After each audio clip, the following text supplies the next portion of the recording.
दोनदा सुद्धा परिचय ऑकवर्ड होतं. झालेला आहे, विशेष म्हणजे. फार फार पण नको, ऐकताना ऑकवर्ड होतं जरा. नाही नाही नाही, कुठलीही औपचारिकता नाही ठेवणार मी. कारण आता सगळ्यांना माहीत झालेले आहेत विद्याताई, त्यामुळे काही प्रश्नच नाही. आणि खूप गप्पा मारलेल्या आहेत ताईंशी. बरोबर. आपण डायरेक्टच विषयाला सुरुवात करूयात. सुरेखा ते हो, बोलतात तुम्ही थोडं. ओके, काही हरकत नाही. बोला तुम्ही. Okay okay. हा. बोला विद्याताई. ना जय. सुरेखाताई, सुचेत बोला ना. हा. विद्याताई लवाईकर. आ- आपलं विवेचन विद्याताई लवाईकर यांचं आहे. त्यांचा विषय आहे समर्थांची पत्र, राजधर्म आणि क्षात्रधर्म. वा. तर नमस्कार ताई, तुम्ही आपलं विवेचन सुरू चालेल. करा. ओके. नमस्कार.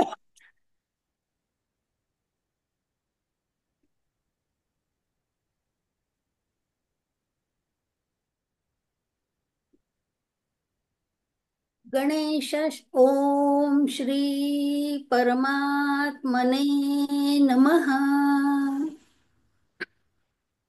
गणेश शारदाश्चैव सद्गुरु सज्जनस्तथा आराध्य दैवतं गुह्यं सर्वमे रघुनंदन. श्रीराम समर्थ श्रीराम. श्रीरामचंद्रा करुणा समुद्रा ध्यातो तुझी राजसयोग मुद्रा नेत्री नये रे तुझ वीण निद्रा कै भेटसी बा मजला सुभद्रा. जय जय रघुवीर समर्थ. समर्थ. श्रोता वक्ता श्रीराम समर्थ. जय जय रघुवीर समर्थ. माझे इष्ट कुलदैवत श्री व्यंकटेश, माझे परम सद्गुरू श्री एकनाथ साधू महाराज यांना माझा साष्टांग दंडवत, आणि माझ्या आई वडिलांच्या पवित्र स्मृती त्रिवार वंदन. तसंच सर्व श्री रामरूप श्रोते मंडळी यांना माझा नमस्कार. नमस्कार. रामनवमीच्या निमित्ताने चाललेल्या या व्याख्यानमालेतलं एक पुष्प गुंफत असताना समर्थांच्या काही मोजक्या प्रासंगिक पत्रांचा विचार आपण आजच्या या चिंतनातून करणार आहोत. श्री समर्थांची अभंग गाथा आहे. तुकाराम महाराजांची सुद्धा अभंग गाथा आहे. नामदेव महाराजांची अभंग गाथा आहे. अभंग गाथा म्हणजे काय की त्यांनी जे लिहिलेले अभंग आहेत ते सगळे आपण एकत्रित केलेले असतात, त्याला आपण गाथा असं म्हणतो. तर ही समर्थांच्या जी अभंग गाथा आहेत ह्याच्यात 5 प्रकारच्या अभंगांचा समावेश होतो. पैकी काही आहेत ते मंगलाचरणाचे आहेत, काही उपदेशपर अभंग, लोकसाहित्याचे अभंग, हिंदी पद आणि प्रासंगिक पद. यातल्या प्रासंगिक पद या ह्याच्यामध्ये श्री समर्थांचे हे जे पत्र आहेत, राजधर्म, सेवक धर्म, क्षात्र धर्म, सेवक धर्म 1 आणि 2, सावधानता, वन्नी तो चेतवारे, किंवा धीर धरा धीर धरा, अखंड सावधानता. तसंच त्यांनी पंढरपूरवरून आपल्या आईला पत्र पाठवलेलं होतं. चाफळवरून त्यांनी श्री श्रेष्ठांना पत्र पाठवलेलं होतं. पंचवटीच्या राम उपासक लोकांना त्यांनी पत्र पाठवलं होतं. मुलांना उपदेशपर पत्र लिहिलेलं आहे. शिवरायाला गौरवपद पत्र आहे. शंभू महाराजाला आहे. उद्धव स्वामी, भीमा स्वामी, केशव स्वामी, दिवाकर गोस्वामी अशा अनेकांना समर्थांनी त्या त्या प्रसंगानुरूप पत्र लिहिली असल्यामुळं प्रासंगिक पद ह्याच्यामध्ये आपण समर्थांची ही पत्र एकत्रित केलेली आहेत. त्याच्यात त्यांचं गचाळ राजा हुशार राजा असं सुद्धा एक पत्र आहे समर्थांचं. त्यांनी ह्या सगळ्या पत्रातून अत्यंत बहुमूल्य असं मार्गदर्शन त्यांनी केलेलं आहे, या काव्यातून केलेलं आहे. समर्थांनी 400 वर्षापूर्वी जे मार्गदर्शन केलं ते आजही आपल्याला या काळात तितकंच तंतोतंत लागू पडणार आहे, आणि म्हणून समर्थांच्या या पत्रांचा आपण आज विचार करत आहोत. पहा हा, महापुरुषाच्या जीवनामध्ये एक निश्चित ध्येय असल्यामुळं त्यांची प्रत्येक कृती, प्रत्येक विचार हा त्यांनी अंगीकारलेला एका कार्याचा एक भाग असल्यामुळं आपल्या क्षमतेचा वापर आपल्या ध्येयपूर्तीसाठी, लोकांना मार्गदर्शनासाठी आणि समाजाच्या उन्नतीसाठी हे सगळे ध्येयवादी लोक करत असतात. पण आपला समाज कसा आहे, हा नेहमीच गुंतागुंतीचा आहे आणि तरी सुद्धा परिवर्तनशील आहे. आणि त्यामुळं समाजात संघटन घडवणाऱ्या जशा शक्ती आहेत ना, तसंच समाजाचं विघटन करून समाजाचं खच्चीकरण करणाऱ्या सुद्धा शक्ती आपल्याला या समाजामध्ये सापडतात.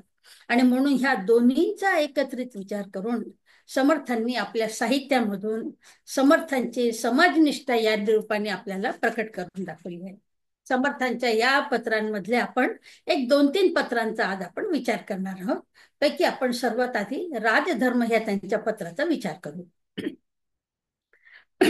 समर्थांनी स्वतः राजकारण केलं नाही आणि तरी सुद्धा राजनीतीच्या आणि व्यवस्थापनाच्या सुद्धा स्पष्ट कल्पना यावर त्यांचं सखोल चिंतन असल्यामुळं त्यांनी त्यांच्या राजधर्म या प्रासंगिक काव्यातून राजा म्हणजे आपल्या देशाचा प्रमुख, तसंच कुठल्याही संस्थेचा प्रमुख, मग आता संस्था खूप आहेत, शैक्षणिक संस्था आहेत, कार्यालय आहेत, ऑफिस आहेत, महाविद्यालय आहेत, दवाखाने आहेत, संस्था कुठलीही असो, म्हणून राजा म्हणून जसा देशाचा प्रमुख, कुठल्याही संस्थेचा प्रमुख, तसंच कुटुंबातला कर्ता माणूस हा सुद्धा कुटुंब प्रमुख, अशा सगळ्या क्षेत्रातल्या प्रमुखांना समर्थांनी या राजधर्मामधून बोध दिला आहे. विशेष म्हणजे नेहमीच्या प्रथेप्रमाणे समर्थांनी आधी ईशस्तवनाने म्हणजे विघ्नहर्ता गणेश आणि नंतर विद्येची देवता सरस्वती माता, नंतर शारदा म्हणजे शारदा माता, सद्गुरू, संत, कुळेश्वर आणि प्रभू श्रीराम यांना नमन केलेलं आहे. काय म्हणतात समर्थ या पत्रामधून की नमो मंगलमूर्ती विघ्नहरू सरस्वती स नमस्कारू सद्गुरू संत कुलेश्वरू दाशरथी. अध्यात्मशास्त्रातल्या नेहमीच्या प्रथेप्रमाणे श्री समर्थ आदी मंगलमूर्ती असलेल्या विघ्नहर्त्या श्री गजाननाला वंदन करतात. का? कारण ईश्वर वाचक ओंकाराचं जे रूपांतर आहे ते श्री गणेशाच्या मूर्तीमध्ये घडून आलेलं आहे. गणेश हा मंगल, कल्याण, उत्कर्ष, शांती आणि आनंद ह्याचा बोधक आहे. गण म्हणजे समुदाय आणि ईश म्हणजे नियमन करणारा, सांभाळणारा त्यांना, म्हणून गण ईश, गणाधीश असं तर म्हटलेलं आहे. सर्व समुदायाचा सांभाळ करणारा असा श्री गणेश हा माणसातल्या कर्मेंद्रिय यांना नियमित करतो आणि ज्ञानेंद्रिय याचं संचलन सुद्धा करतो. म्हणून मनाच्या वृत्तीचं संघटन करणं, दुष्ट वृत्तीचा निरोध करणं, विकाराची सगळी विघ्न यांचा निवारण करणं आणि माणसाला सत्मार्गाला लावणं, ही सगळी कामं गणेशाची आहेत.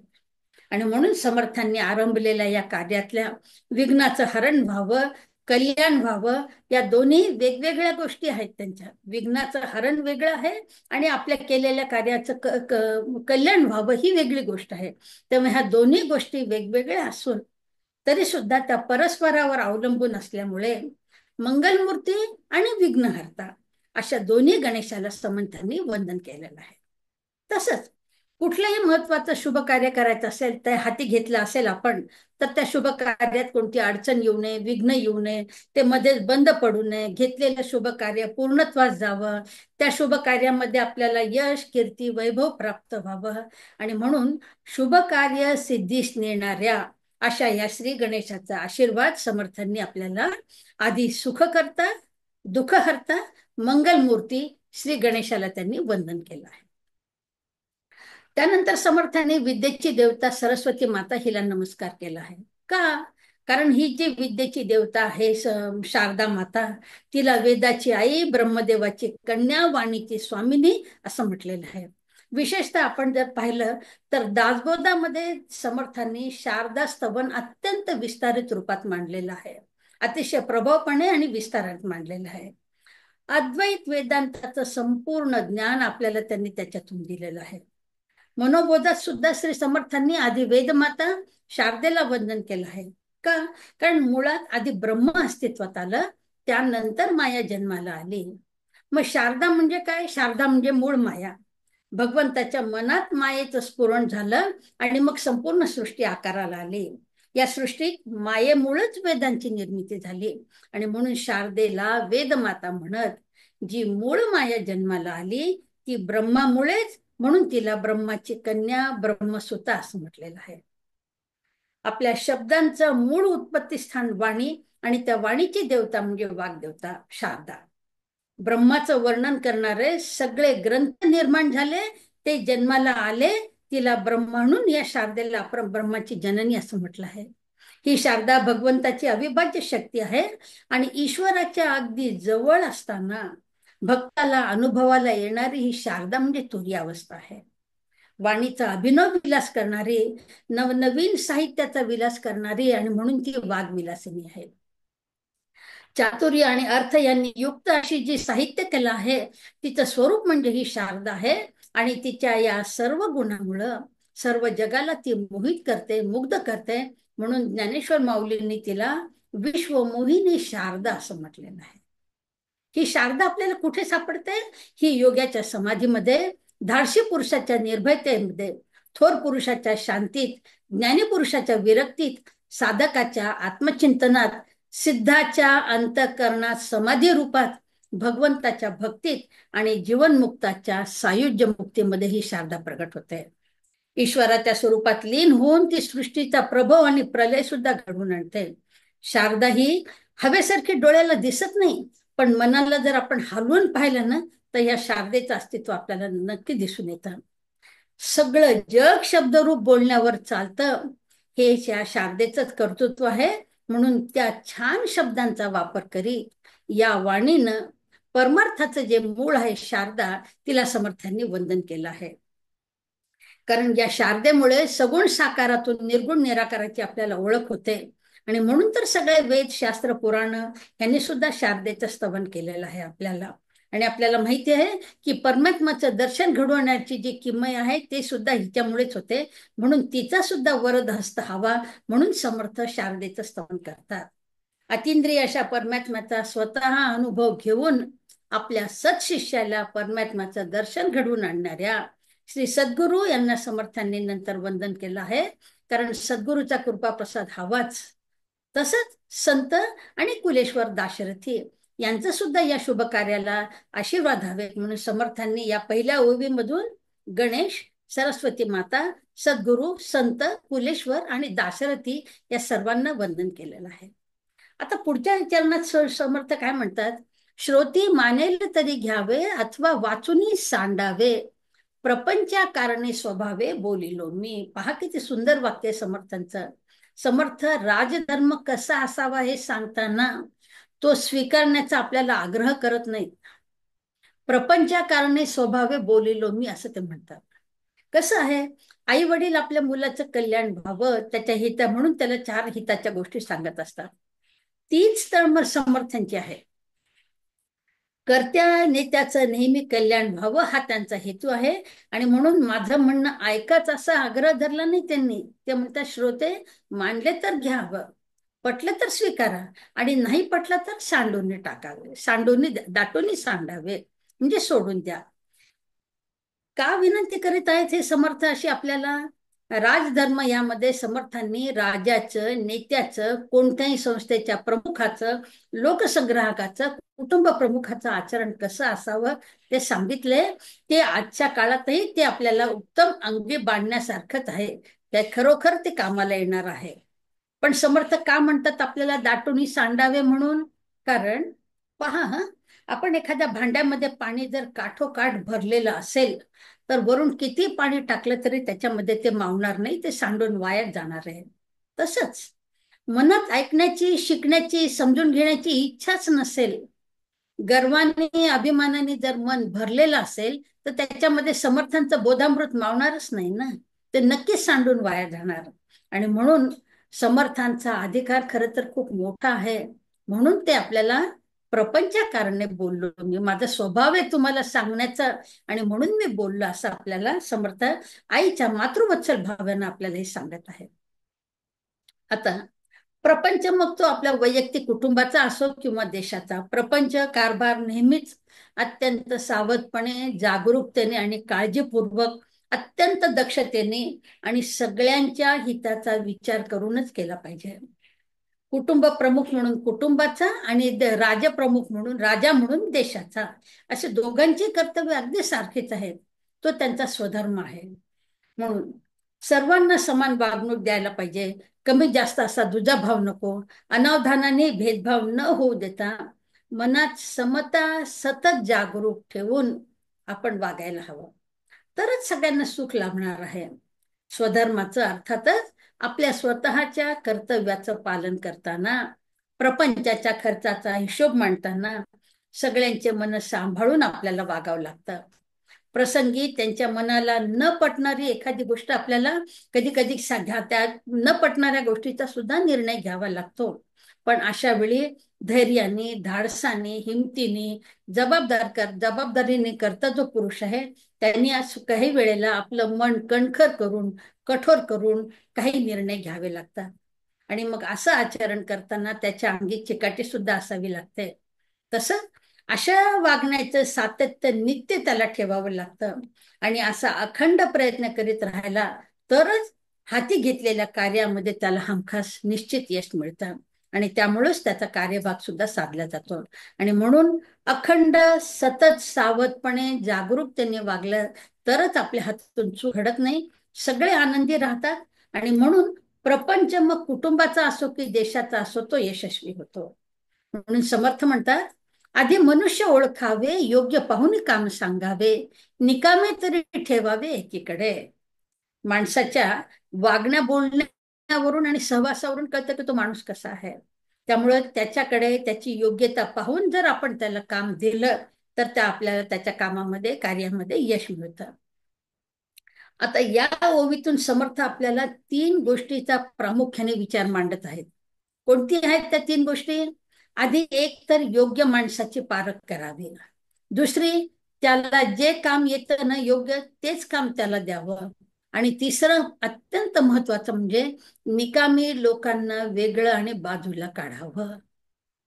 आता पहा, कोणतंही सार्वजनिक काम करताना किंवा राज्याचा कारभार करताना, लोकसंग्रह करताना, अगदी घरचं सुद्धा काम करताना ते काम करण्यासाठी योग्य माणसाची पारख करता यायला हवी आपल्याला.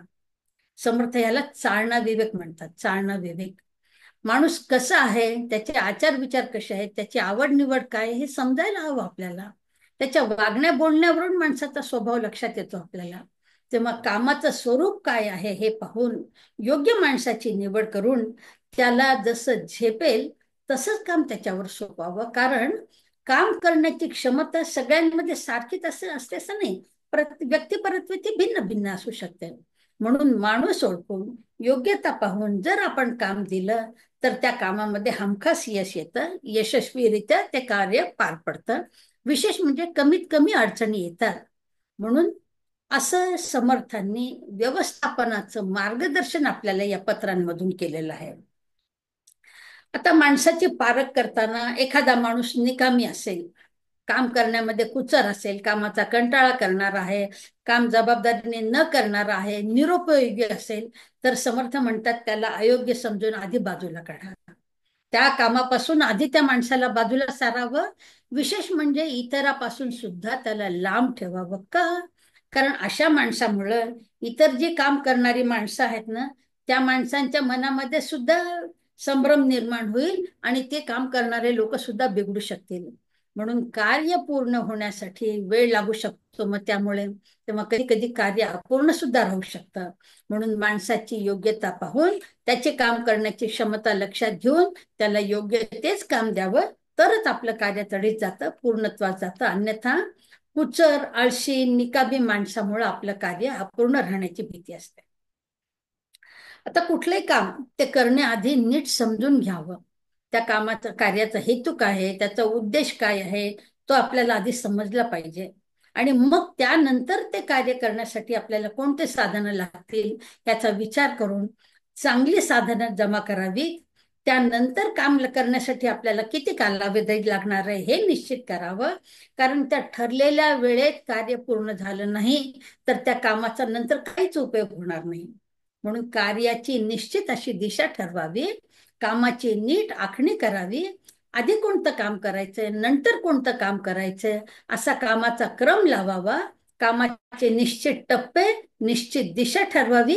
आणि मग अशा पद्धतीने जर आपण काम केलं तर त्या कामामध्ये सुसूत्रता येते. गडबड, गोंधळ, वेंधळेपणा कमीत कमी होतो.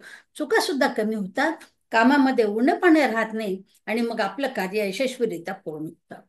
म्हणून कार्यकर्त्याच्या अंगच्या गुणामुळे कार्य सुरळीत पार पडतं. कारण हे कार्य तर त्याच्या गुणावरच अवलंबून असतं. म्हणून गुणी कार्यकर्त्यामुळे कार्यभाग यशस्वीपणे पूर्णत्वास जातो. व्यक्ती तितक्या प्रकृती आपण म्हणतो. समाजामध्ये अनेक प्रकारची विविध विचारांची माणसं असतात.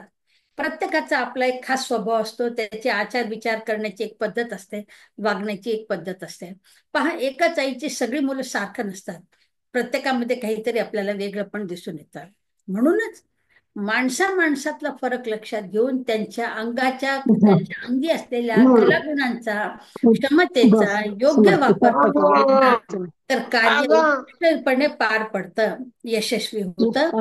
याला समर्थ कार्यभाग साधलं असं म्हणतात. म्हणून एखादा माणूस कुशल आहे पण हट्टी आहे तर समर्थ म्हणतात की कार्यकर्ता प्रयत्नी जाड, जाड म्हणजे कुचल आहे, हेकट आहे, हट्टी आहे, तरी समर्थपणे पाठवाढ केली पाहिजे. एखादा माणूस कामात हुशार आहे, चालाक आहे, तरतरीत आहे, समयसूचक आहे, कष्टाळू आहे, मेहनती आहे, त्याला कार्याची कामाची चांगली माहिती आहे, ज्ञान आहे. काही माणसं ध्येय साधण्यासाठी अखंड सतत प्रयत्न करीत असतात, दीर्घोद्योगी असतात, अखंड प्रयत्नांनी, मेहनतीने, कष्ट करून ते यश मिळवतात, त्याच्यामध्ये सातत्य सुद्धा राखतात. पण कधी अशातल्या एखाद्या स्वभावाचा, हेकट स्वभावाचा माणूस किंवा हट्टी किंवा अहंकारी, मीपणा, आपल्या स्वतःचा मोठेपणा जपणारा, मी फार शहाणा असं म्हणणारा, असा एखादा माणूस असू शकतो अशा ह्याच्यामध्ये. पण त्याच्या अंगी जे कौशल्य आहे ते त्याचं कौशल्य पाहून त्याला अंजारून, गुंजारून, गोड बोलून आपलं कार्य साधण्यासाठी त्याची पाठवाढ करावी असं समर्थ म्हणतात. आणि मग अशा वेळी काय होतं, कारण अशा वेळी असा कुशल चाणाक्ष माणूस जर आपल्याकडून दुसऱ्या काम करणाऱ्या माणसाकडे गेला किंवा एखाद्या शत्रूच्या गोटात गेला किंवा आपलं जे कार्य करतोय तसं दुसरं कोणी माणूस काम करतंय तर तिकडे जर गेला तर तो तिकडे जास्त प्रभावीपणे काम करेल आणि आपल्या कामाचं त्याच्यामुळे नुकसान होण्याची भीती असते. म्हणून अवघड कार्य सिद्धीस नेण्यासाठी असा माणूस जरी हेकाटा असेल, एखादा स्वभावाने स्वतःचा मोठेपणा जपणारा असेल, तर त्याला अंजारून, गुंजारून, गोड बोलून त्याच्याकडनं काम करून घेणं महत्वाचं आहे. कधी कधी आपल्याला अमर्याद फितवेखोर यांचा करावा संहार असं समर्थ म्हणतात. कधी कधी काय होतं की एखादा कार्यकर्ता फितवेखोर असतो, लबाड असतो, खोटारडा असतो, तो कुच्चर असतो, काम जबाबदारीने न करणारा असतो आणि असा माणूस अयोग्य समजून त्याला दूर करावं. का? कारण समर्थ म्हणतात हे आस्थनीतले निखारे आहेत. हे जे फितवेखोर माणसं आहेत ना, हे इकडचं तिकडे, तिकडचं इकडे करणारे जे लोक आहेत ना, हे असे लोक नेहमी म्हणजे आस्थानीतले निखारे आहेत. त्याचं कारण असं की त्याला तसं काम न करताना पाहून इतर लोक सुद्धा काम करणार नाहीत आणि मग आपल्या कामामध्ये बिघाड होऊ शकतो. तो आराम करतो मग मीच का काम करत बसू, तो आराम करतो मग मीच का राबत बसू, ही भावना ह्या इतर लोकांच्या मनामध्ये वाढीस लागू शकते. म्हणून माणसाची योग्यता पाहून त्याला जवळ करावं असा समर्थांचा विशेष भर आहे.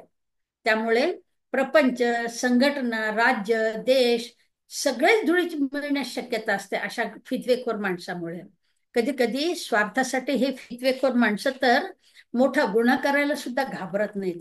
या देशाची माहिती त्या देशात देण्यासाठी सुद्धा ते घाबरत नाहीत. आपल्या देशाची माहिती दुसऱ्या देशाला कळवण्यामध्ये सुद्धा ते भीत नाहीत. म्हणून असे फितवेखोर माणसं, ह्यांना ते आपल्या कितीही जवळचे असोत त्यांना दूर करावं. इतिहासामध्ये आपल्याला माधवराव यांचा हा अनुभव आपल्या इतिहासामध्ये नेहमी सांगितला जातो.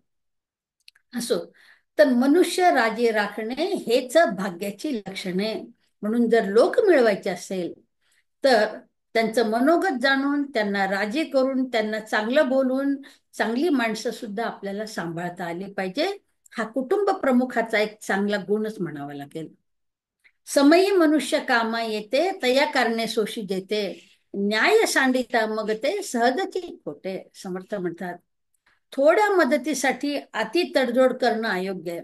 की तो आता चांगला आहे बुवा, माणूस खूप हुशार आहे म्हणून जर आपण त्याच्यासाठी तडजोड करतोय आपल्या कामासाठी, पण अति तडजोड जर त्याच्यासाठी करायची वेळ असेल तर ते अयोग्य आहे, नुकसानकारक आहे. कारण किती नुकसान सोसायचं हा सुद्धा एक आपल्या पुढे प्रश्न पडतो. त्याला एक मर्यादा असते. त्यामुळे एखाद्या माणसाची मर्जी राखताना कुठल्याही नियमाचं उल्लंघन होणार नाही ह्याच्याकडे सुद्धा आपल्याला लक्ष द्यावं लागतं. आपण आपल्या आचार विचारांना नियमाचं बंधन घालून द्यायला हवं आणि त्या चौकटीत राहून जर आपण आचरण केलं तर कमीत कमी संकट येतात. पण जर आपण ती मर्यादा ओलांडली तर त्याच्या पाठोपाठ नक्कीच आपल्या संकटाची एक मालिका आपल्याकडे येऊ शकते. त्यामुळं आपल्या हातून कधीही न्यायाचं उल्लंघन होऊ देऊ नये, कारण त्याच्यामुळे आपलंच नुकसान तर होतच, आपलं हित होणं सुद्धा कठीण आहे. म्हणून समर्थ म्हणतात की न्याय नसेल तर उपाय नसेल. पुढे, बंद बांधावे नेटके जेणे करिता चतुर तुके. संकटाला सामोरं जाताना बंध बांधावे नेटके. कोणतंही कार्य करताना आधी त्याची रूपरेषा तयार करावी, आखणी करावी. त्या कार्यातला आपल्याला सहज शक्य होणारा भाग कोणता आहे, कोणत्या कार्यासाठी आपल्याला विशेष प्रयत्न करावा लागणार आहे हे पाहून मग त्या कामाची आपण विभागणी करावी. म्हणजे मग आपली आपली मजबूत पकड कुठे आहे, ह्याच्यातलं आपल्याला जास्त ज्ञान कुठे आहे, किंवा या कामामधलं नाजूक मर्मस्थान कोणतं आहे हे आपण नीट लक्षात घेऊन मगच त्या कामाची विभागणी करून, आखणी करून जर आपण कामाला सुरुवात केली तर आपल्याला नवीन असलेला भाग सुद्धा जो आपण माहीत नाहीये तो समजून घेऊन आपण जर त्याचा अभ्यास करून सरावाने जर तो तयार केला तर त्या कामाला एक प्रकारची सुसूत्रता येते. ह्याला समर्थ बंद बांधावे नेटके असं म्हणतात. आणि या सुसूत्रतेलाच आपण आजकाल सिस्टमॅटिक अप्रोच असं सुद्धा म्हणतो. समजा एखाद्या अधिकाऱ्याच्या हाताखाली असलेल्या लोकांवरचा ताबा किंवा पकड सैल झाली की मग ते लोक बेलगाम होतात आणि मग त्यामुळं कारभार प्रशासन सुनियंत्रित राहत नाही. म्हणून हाताखालच्या अधिकारी किंवा नोकर लोकांना किंवा इतर लोकांशी आपण नेहमीच चांगले संबंध ठेवावेत. अशा प्रकारे काम जर आपण केलं तर चतुर तुके असं समर्थ म्हणतात. कारण करता खुश होईल आणि मग तो खरंच खुशीने मान डोलावेल की अरे इथं मला काम करण्यामध्ये आनंद आहे. चांगल्या कामाची पावती पण तो देईल. त्यामुळं कार्यकर्त्याची क्षमता त्याच्या लक्षात येईल आणि मग असं बंधन न बांधता काम केल्यामुळे त्यात गोंधळ उडण्याची शक्यता जास्त नाही. गोंधळ झाला तर समजा जर गोंधळ झाला, नीट काम नाही केलं तर मग जास्तीत जास्त चुका होतात आणि त्यामुळे आपलंच नुकसान होतं. कार्यसिद्धीत सुद्धा जात नाही, अपयश पदरी येतं. मग मनात निराशा उत्पन्न होते, कामावरची पकड ढिली होते, कामावर ताबा राहत नाही, सगळा कारभार हातातून निसटून जाण्याची शक्यता असते. म्हणून समर्थ म्हणतात की व्यवस्थापन हे नीट पाहिजे. आतापर्यंत आपण जे पाहिलं ना मार्गदर्शन समर्थांचं, ते व्यवस्थापनावर होतं. त्याचा मुख्य भाग व्यवस्थापन हा होता. पण आता समर्थ इथून पुढे राजधर्माच्या पत्रामध्ये युद्धासाठी सुद्धा राजाला मार्गदर्शन करत आहेत. आता युद्ध म्हणजे हे समर्थांच्या काळातलं युद्ध होतं. आताच्या काळातल्या युद्धात आणि त्या काळातल्या युद्धात फरक आहे. पण तरी सुद्धा नीतिमूल्य त्या काळातल्या युद्धासारखीच आताच्या काळातल्या युद्धामध्ये कशी वापरता येतील हे समर्थांनी आपल्याला याच्यातून सांगितलेलं आहे. धुरेने युद्धाशी जाणे अशीच नव्हेत की राजकारणे, धुरात करुणी सोडणे कित्येक लोक. युद्ध हे केव्हाही युद्धच असतं. तिथे हार जीत यश अपयश येणारच. प्रसंगी प्राणाचं बलिदान सुद्धा जातं किंवा शत्रू धरून नेऊन बंदिवान करतो. म्हणून समर्थ म्हणतात की राजांनी प्रमुख नेत्यांनी स्वतः रणभूमीवर लढायला जाणं योग्य नव्हे. या उलट धुराच करुणी सोडणे कित्येक लोक असं म्हटलंय. म्हणजे ते काय म्हणतात की युद्धासाठी सैनिकांना खास तयार करावं, त्यांना युद्धनीती शिकवावी, वेळ प्रसंगी निर्णय घेण्याची क्षमता त्यांच्यामध्ये निर्माण करावी, युद्धनीतीचे धडे त्यांना शिकवावेत, त्यांच्याकडून ते गिरवून घ्यावेत, प्रत्येक प्रसंगाला सामोरं जाण्याचं कसब त्यांच्या अंगी द्यावं. त्यामुळे होईल काय की वेळ प्रसंगी म्हणजे तिथे रणांगणावर योग्य निर्णय घेऊन ते विजय खेचून आणू शकतील. ती क्षमता त्यांच्यामध्ये निर्माण केली पाहिजे, तरच ते शत्रूला सहज भारी पडतील आणि निश्चित जिंकून येतील. म्हणून संघटनेमध्ये अनेक लोक आपल्याला सांभाळावे लागतात, म्हणून समर्थ म्हणतात की उदंड मुंडे असावी, सर्व ही एक न करावी, वेगळाली कामे घ्यावी सावधपणे. आता संघटनेमध्ये आपण जेव्हा काम करतो तेव्हा अनेक लोकांचा हातभार लागत असतो, आणि मग काम करता करता अनुभवाने लोक त्या त्या कामामध्ये निपुण होतात, तयार होतात. अशा लोकांबद्दल समर्थ सांगताना म्हणतात की काम करीत करीत तयार झालेल्या या लोकांना कधीही एकत्र ठेवू नये. त्याच्यातला धोका ओळखून समर्थ म्हणतात की मीच सर्वात शहाणा असं मनात येऊन ते इतरांना कमी लेखतील, आणि मग त्यामुळे त्यांच्यामध्ये तू तू मै मी हुशार तू हा असा असं त्यांच्यामध्ये तू तू मै होऊन त्यांच्यात न कळत मनामध्ये एकमेकांबद्दलचा दुश्वास किंवा भांडणं सुरुवात होतील, आणि मग आपली जबाबदारी सोडून ते काम चुकार आळशी लोक बनत जातील, आणि मग अशा आळशी लोकांवर निद्रेचा अंमल झाला तर आपलं कार्यसिद्धीत जाणं शक्य होणार नाही. म्हणून उदंड मुंडे असावी, लोक खूप असावेत आपल्याकडे कामासाठी, पण सर्वही एकत्र नसावी. ही जी तयार झालेली आहे त्यांना एकत्र ठेवायचं नाही. दूरवरचा विचार करून समर्थ पुढे म्हणतात की त्यांनी त्याच्यावर एक तोडगा पण सांगितलाय आपल्याला.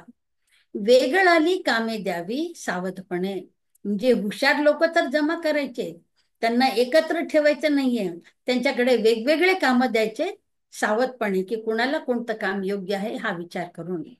मग या शहाण्या हुशार तयार झालेल्या लोकांना एकमेकांपासून दूर ठेवून त्यांना त्यांच्या योग्यतेचं काम वाटून द्यावं, जो ज्याच्या तरबेज आहे ते काम त्याला देऊन कार्यसिद्धीस न्यावं.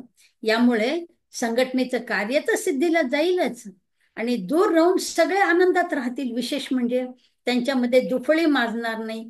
कार्याला उपयोगी असणाऱ्या या माणसांबद्दल मनामध्ये थोडी आपल्याला कधी कधी प्रसंगी सहनशीलता सुद्धा ठेवावी लागते, पण जर जास्तच मुजोर होत असेल तो, तर त्याला फारही सहन करणं योग्य नाहीये.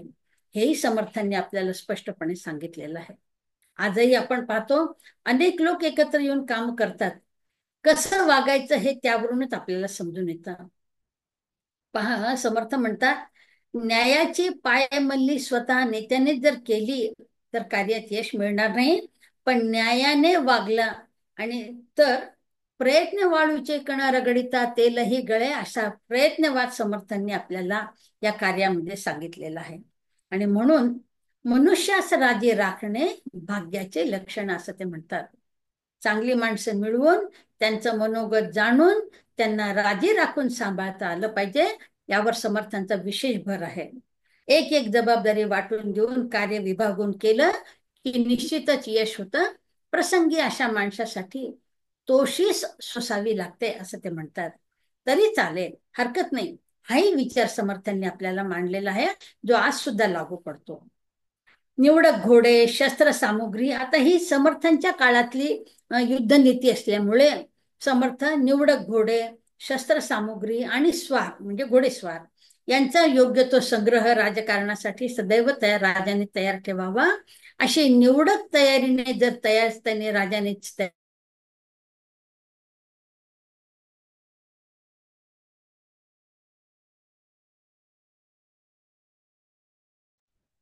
आहे, म्हणजे आवाजच नाही ताई अगदीच तुमचा. नेमकी मोजून हवी नाहीये आपल्याला, पण शत्रूच्या सैन्यात किती प्रमाणामध्ये आहे, शत्रूने त्याच्या सैन्याची रचना कशी केली आहे, शत्रूचं बलस्थान कोणतं आहे, शत्रूचं नाजूक मर्मस्थान कोणतं आहे, त्यांच्यात उणिवा कुठे आहेत, शत्रूचा प्रभाव कशात आहे, ह्या सगळ्या गोष्टींचा विचार करून मग राजांनी आपली रणनीती ठरवावी असं ते म्हणतात.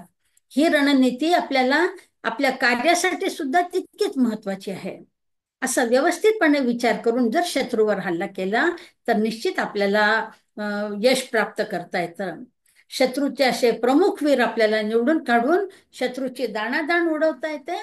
शत्रूचे वीर धारातीर्थी पळताहेत पाहून त्याचं सैन्य जेव्हा सैरावैरा पडू लागतं तेव्हा नेता समोर दिसत नाही असं पाहून शत्रूच्या सैन्यामध्ये गडबड गोंधळ उडू लागतो, आणि मग त्या सैन्याला पळता भोई थोडी होईल, तेव्हा ही संधी साधून जोराचा हल्ला केला तर यश नक्कीच पदरी पडतं आणि आपलं कमीत कमी नुकसान होतं.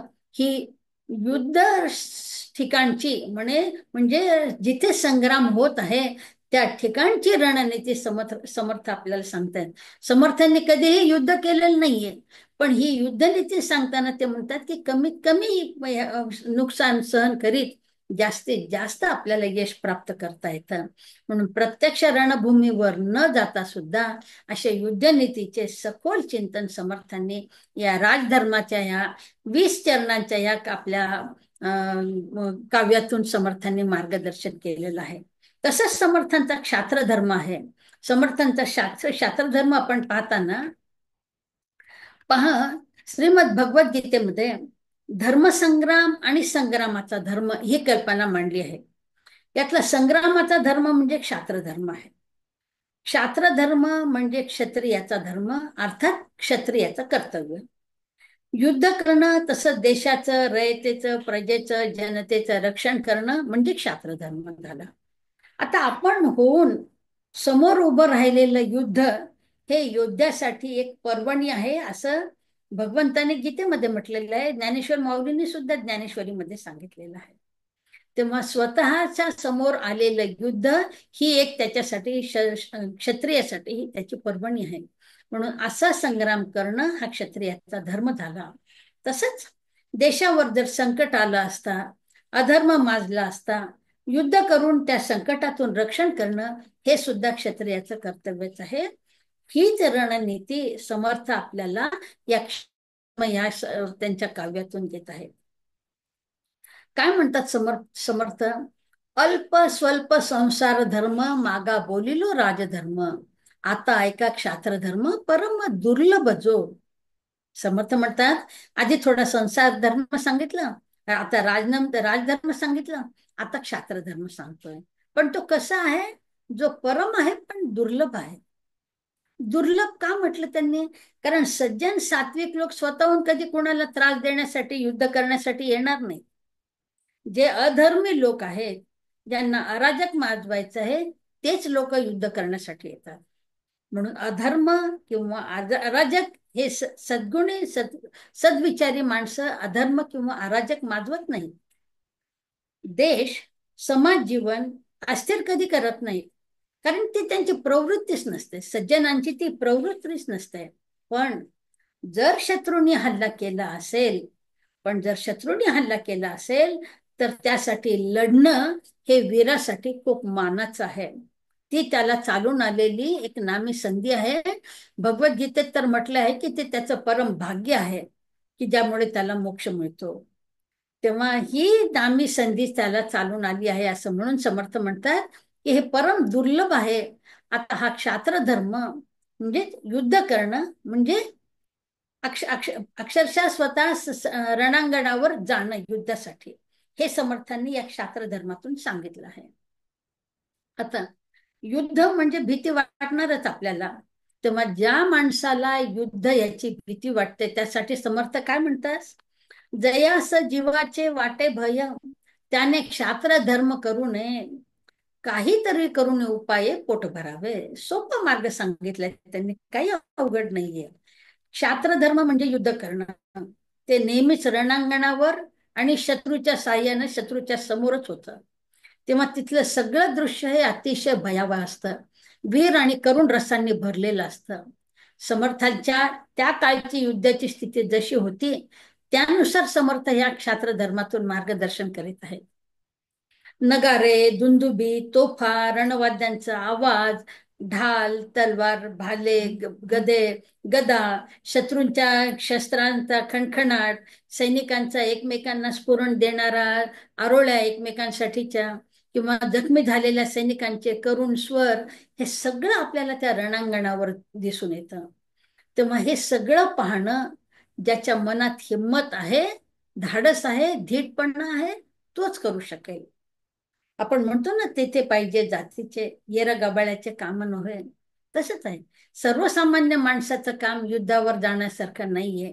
आणि म्हणून तिथं कसं आहे की रणांगणावर दोनच गोष्टी आहेत, एक तर मरायचंय किंवा मारायचं आहे.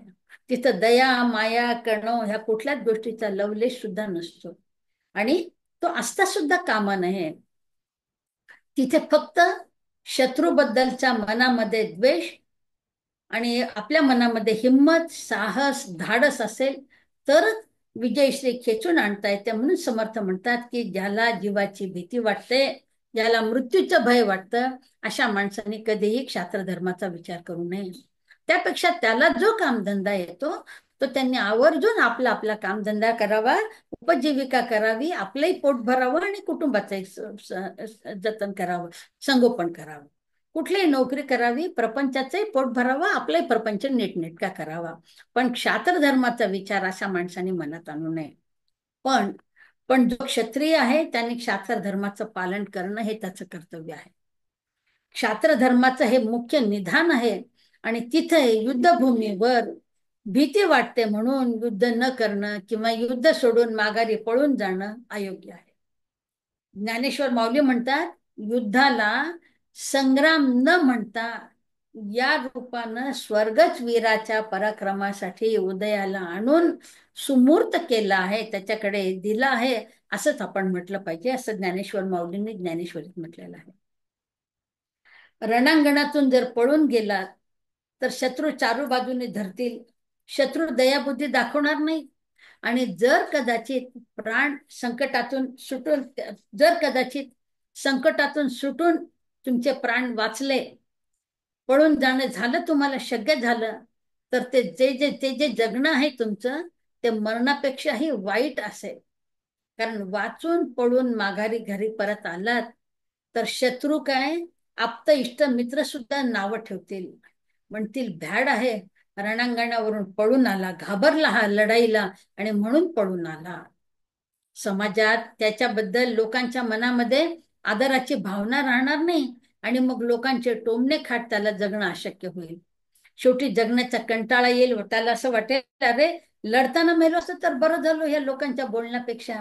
कारण लोकांच्या मनात आदराची भावना तरी राहिली असती तिथे जर मेलो असतो तर. म्हणून आपण आपलं कर्तव्य केलं याचा त्याला अभिमान वाटला असता. तेव्हा ज्या माणसाला अशी युद्धाची भीती वाटत असेल तर त्या माणसाने युद्ध करण्यासाठी जाऊच नये. त्यापेक्षा त्याने तो ज्या कलेत पारंगत आहे ती कला जोपासावी आणि आपला उदरनिर्वाह चालवावा. समर्थांनी अधिक क्षात्र धर्म कसा आहे आणि तो कोणी स्वीकारावा आणि कोणी स्वीकारू नये हे आपल्याला सांगितलं. आता क्षात्र धर्म स्वीकारल्यानंतर आपलं आचरण कसं असावं हे सांगतात. का? कारण प्रत्यक्ष रणांगणावरची ती नीती आहे म्हणून समर्थ सांगत आहेत. समर्थांच्या त्या काळी आताच्या सारखं युद्ध नव्हतं, तर शत्रू बरोबर ते प्रत्यक्ष समोरासमोर युद्ध होतं. तलवार भाला याच्या साह्याने ते युद्ध होत असल्यामुळे रणांगणावरची स्थिती आजच्यापेक्षा संपूर्ण वेगळी होती. मग त्या युद्धनीतीचं समर्थ मार्गदर्शन करताना काय म्हणतात, मारिता मारिता मरावे तेणे गतीस पावावे. युद्ध म्हटलं की हार जीत आलीच, त्यामुळे युद्धात शत्रूला मारून चारी मुंड्याचित करावं आणि विजयश्री खेचून आणावी. पण प्रत्येक वेळी आपणच जिंकणार असं असतं तसं नाही.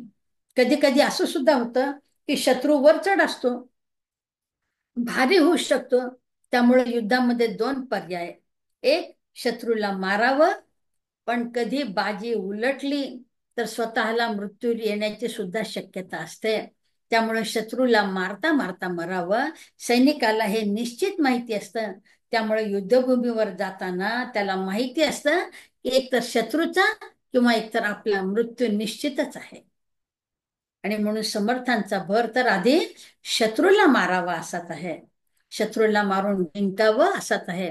पण प्रसंग आला तर मारता मारता मरावं असं आहे म्हणतात. अर्थात भिवून शत्रूला पाठ दाखवून युद्धभूमीतून पळून जाऊ नये हे समर्थांना सांगायचं आहे.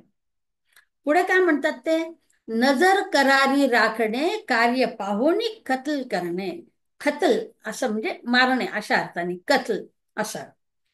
आपली करारी नजर, ते म्हणतात शत्रूच्या सैन्यावर, शत्रूच्या आपल्या समोर जो सैनिक आहे त्याच्यावर आपली करारी करडी नजर रोखून शत्रूवरती नजर ठेवून आखणी करून शत्रूवर हल्ला करून शत्रू सैन्यावर ताबा मिळवावा, शत्रूचा खात्मा करावा. आधी शत्रूच्या सैन्यात शिरावं. ते पण कसं शिरावं हे समर्थ सांगताना म्हणतात, जैसा भांड्याचा गलोला निर्भय भारामध्ये पडला, तैसा क्षत्रिय रिचवला परसैन्यामध्ये. तोफ गोळ्याला समर्थांनी भांड्याचा गलोल असं म्हटलेलं आहे. तोफेचा गोळा कसा एकदम येतो शत्रूच्या सैन्यावर, तो कसा आला ते कळत नाही. शत्रू सैन्यामध्ये तोफेचा गोळा पडला की फार मोठ्या प्रमाणामध्ये शत्रूची हानी होते. कारण तोफ गोळा सगळं भस्मसात करून टाकतो, नष्ट करून टाकतो, काही शिल्लक राहू देत नाही. तेव्हा जसा तोफेचा गोळा एकदम सैन्यात जाऊन पडून सैन्याची हानी करतो, तसं शत्रूला समजण्याच्या आधीच तोफ गोळ्यासारखं भरारीने शत्रूच्या सैन्यात शिरून कापाकापी सुरू करायची. त्यांना काही समजण्याच्या आतच शत्रूची दाणादाण उडवायची, शत्रूवर मात करीत विजय प्राप्त करायचा. अशी रणनीती समर्थांनी आपल्या क्षात्र धर्मातून सांगितली आहे. आणि हीच रणनीती शिवरायांनी नेहमी पाळलेली आपल्याला दिसून येते. म्हणून शिवरायाचं सैन्य कमी जरी असलं तरी शिवरायांनी विजय खेचून आणला हे आपल्याला दिसून येतं. तसंच आपल्या पंतप्रधान मोदी यांनी सुद्धा असंच सर्जिकल स्ट्राईक केलं होतं, की त्याच रणनीतीचा एक भाग आहे असं आपल्याला म्हणता येईल. तेव्हा चित्याप्रमाणे एखाद्या चिता जसा धावून येतो तसं चित्याप्रमाणे सगळ्या शक्तीने शत्रूवर हल्ला चढवायचा, त्याला लोळवायचा, त्याला विचार करण्याची, हल्ला करण्याची संधी सुद्धा मिळू द्यायची नाही आणि शत्रूला नामोहरम करून विजय प्राप्त करायचा. युद्धात विजय प्राप्त केल्यावर युद्ध कैदी सुद्धा बनत असतात. शत्रू ताब्यात आला म्हणून आता आपण जर एखाद्याला युद्ध कैदी केलं, युद्ध बंदी केलं, तर तो शत्रू ताब्यात आला म्हणून त्याला ढिलाई दाखवू नका. त्याच्यामुळे युद्धातला उत्साह कमी होऊ देऊ नका. कारण कधी कधी शत्रू पलटवार करण्याची सुद्धा शक्यता असते. तेव्हा शत्रूला कधीही दया बुद्धी दाखवायची नाही, त्याला पकडून आणि जखडूनच ठेवायचं. म्हणून समर्थ म्हणतात, मर्दे तकवा सोडू नये. त्याने मर्दाने मर्दासारखंच वागलं पाहिजे. शत्रू शत्रूच आहे, तो कधी उलटण्याची शक्यता असते. तेव्हा त्याला कधीही कुठलीही संधी न देता त्याला घायल करून जखडून ठेवणं हा रणनीतीचा एक भाग आहे, युद्धातल्या रणनीतीचा हा भाग आहे. ती वेळ त्याला दयामाया दाखवण्यासाठी नाहीये. म्हणून युद्धात माणुसकी दाखवायची नाही, कारण युद्धाच्या वेळी तो वेळ, तो काळ, तो प्रसंग ओळखून कार्य साधावं लागतं, तरच यश पदरी पडतं. अन्यथा हातात आलेली यशाची संधी सुद्धा निसटून जाऊ शकते. म्हणून रणांगणावर विचार करण्याची वेळ नसते. समोर शत्रू हातात शस्त्र घेऊन उभा आहे. शस्त्र सुद्धा युद्धनीतीतला शत्रू सुद्धा त्या युद्धनीतीमध्ये प्रवीण असलेलाच असतो, तो सुद्धा तरबेज असतो. त्यामुळे पटापट भराभर निर्णय घ्यायचे असतात तिथे. तेव्हा बुद्धीचा योग्य वापर करून योग्य वेळेत ठाम आणि योग्य निर्णय घेऊन शत्रूवर मात करावी. शत्रूला सावरण्याची संधीच नाही दिली पाहिजे. म्हणजे मग गडबडून त्याच्या हातातून गोंधळून चुका होतील आणि शत्रू अधिक गोंधळामध्ये पडेल. त्यामुळे आपल्याला त्याच्यावर जास्त बकड मजबूत करता येईल. असं हे युद्ध अत्यंत खबरदारीने करावं लागतं असं समर्थांनी म्हटलेलं आहे. पुढे म्हणतात की देव मात्र उच्छेद दिला, जित्या परिस मृत्यू भला, आपला स्वधर्म बुडविला असे समजावे. समर्थांच्या काळामध्ये धर्माला ग्लानी आलेली होती. यवनी आक्रमणांचा आघात चालू होता. देवालय फुटत होती. स्त्रियांचं अपहरण होत होतं. लोकांना जबरदस्तीने त्यांचं धर्मांतर केलं जात होतं. धर्म लयाला चालला होता. लोकांचं जगणं कठीण झालं होतं. आणि म्हणून समर्थ इथे देव मात्र असं म्हणतात. हा उल्लेख त्यांनी केलेला आहे. कारण देव म्हणजे रयत. समर्थांच्या दृष्टीने देव म्हणजे रयत, देव म्हणजे प्रजा, देव म्हणजे जनता. ही रयत या त्रासाला कंटाळली होती. जुलमी अत्याचाराचा त्यांनी धसका घेतला होता. म्हणून कुटुंबवत्सल लोकांना जगणं कठीण झालं होतं. साधू सज्जन यांना आपला धर्म बुडाला असं वाटू लागलं होतं. अशा वेळी लोकांना जगण्यापेक्षा मृत्यू बरा असं वाटू लागलं. असं रोज मरत मरत मरत जगण्यापेक्षा एकदाच मरण आलेलं परवडलं अशी भावना लोकांच्या मनामध्ये घर करू लागली. प्रजा या साऱ्या विषण्ण परिस्थितीनं चिंताग्रस्त झाली होती. स्वधर्म लयाला गेला होता. अशा वेळी समर्थांनी युद्ध हा स्वधर्म मानून देश रक्षणासाठी युद्ध करण्यासाठी सांगितलेलं आहे. आणि म्हणून समर्थ म्हणतात, मराठा तितका मिळवावा, आपुला महाराष्ट्र धर्म राखावा, ये विषयी न करिता तकवा पूर्वदा असते. समर्थांनी तरुणांना हाक दिली त्या काळामध्ये. देशहितासाठी सर्वांना एकत्र येण्याचं आव्हान केलं. का? कारण धर्माला ग्लानी आली होती. धर्माची स्थापना करण्यासाठी, दुष्टाचं निर्दालन करण्यासाठी, सज्जनांचं रक्षण करण्यासाठी, प्रजेला सुखी करण्यासाठी, दुष्कृत्य करणाऱ्यांचा नाश करण्यासाठी तरुणांनी एकत्र येण्याचं समर्थांनी आवाहन केलं.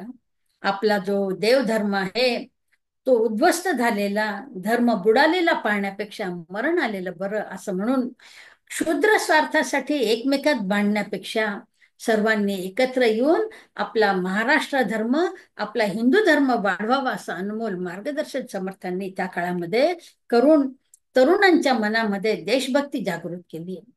क्षुद्र भांडणात वेळ घालवून वाडवडिलांच्या नावाला कलंक लागेल, त्यामुळे त्यांची सुद्धा मान शर्मेने खाली जाईल, असं कुठलंही वागणं वागू नका, असं समर्थ म्हणतात. आणि म्हणजे की आपल्या तरुणांनी शत्रू सैन्यामध्ये जाऊन तिकडे सामील होऊ नये, ही त्यांच्या मनाची भावना होती. या उलट आपला महाराष्ट्र धर्म, आपला हिंदू धर्म वाढवण्यासाठी त्यांनी सहाय्य करावं, असं आव्हान समर्थांनी तरुणाईला केलं. का? जसं समर्थांनी त्या काळात तरुणाईला आवाहन केलं, तशीच आज सुद्धा आपल्याला तरुणाईला आवाहन करण्याची वेळ पुन्हा आलेली आहे.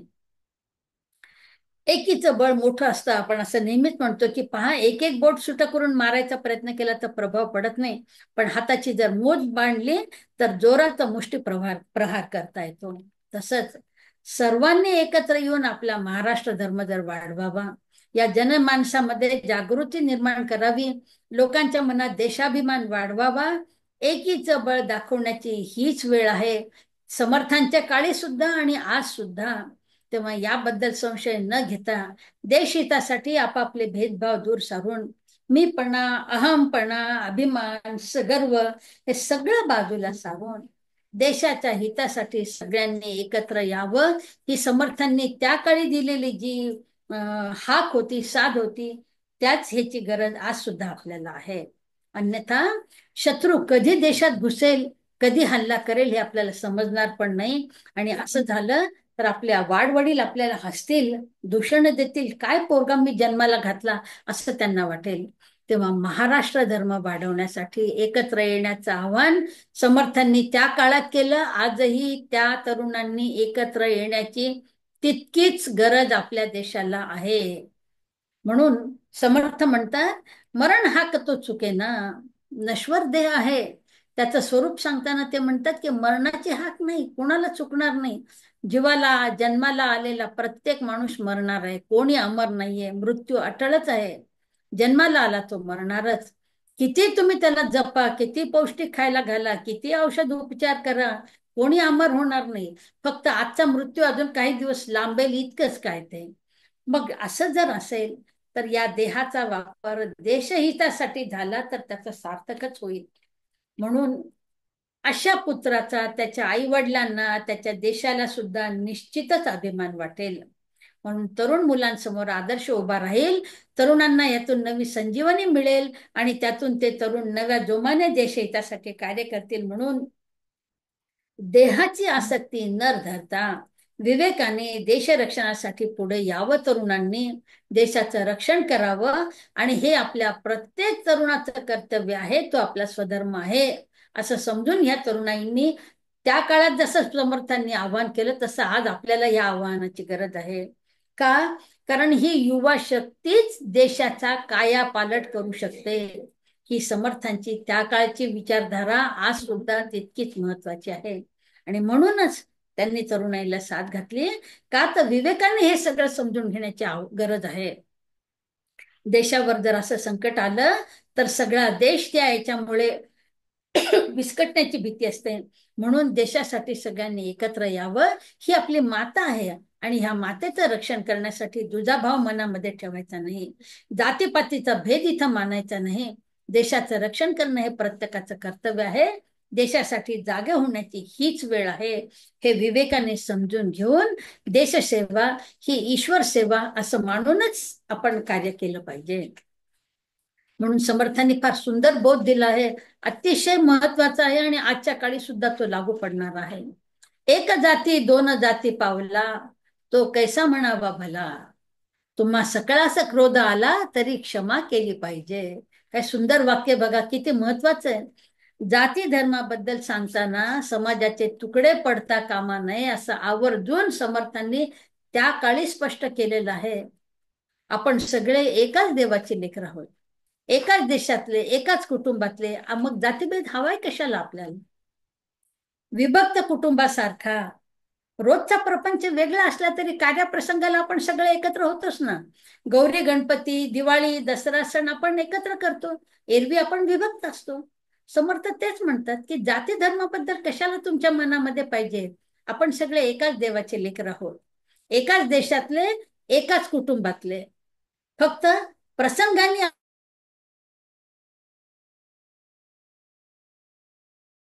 असं सगळे एकत्र येतो. तसं देशाच्या सेवेच्या कार्यासाठी, देशाच्या रक्षणासाठी सगळ्यांनी एकत्र आलंच पाहिजे. जाती धर्म विसरून सगळ्यांनी एकत्र यावं. आणि म्हणून ते म्हणतात की खरं बोलण्याचा राग येईल, क्षमा करा, पण सत्य हे सत्यच असतं.